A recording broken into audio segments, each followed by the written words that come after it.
Je izredno velik, zelo veličasten za to zaključno prireditvijo Podjetniški izziv za mlade. V resnici pa gre za širši nabor aktivnosti, začnejo se že v septembru, imamo delavnico po osnovnih šolah, letos je vključenih 8 osnovnih šol in 3 srednje šole. Na teh delavnicah se pogovarjamo o izzivih, ki jih mladi vidijo, in potem poskušamo najti neke rešitve, ki jih mladi potem predstavijo v obliki enega podjetja, enega podjetniške rešitve, kaj bi oni predlagali, da se izboljša v našem svetu.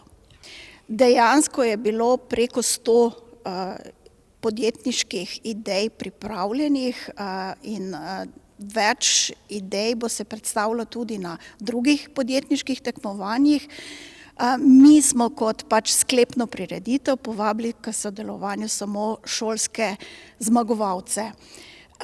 Moj pogled je, da če bi sodili po teh nalogah, pogled na svet mladih, je naša prihodnost zelo pozitivna, zelo dobra.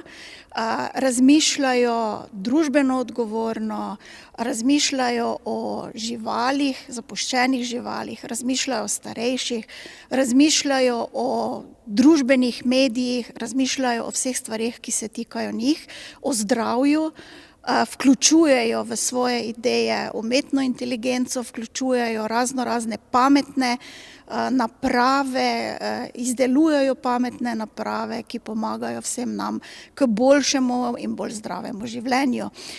In poleg tega so še pa tudi zelo okoljsko osveščeni, zanima jih tudi, kako uporabiti stvari ponovno, da ne gredo v smeti, da odpadke spet koristno uporabimo, da uporabljamo v novih izdelkih reciklirane materiale, tako da prihodnost je zelo lepa.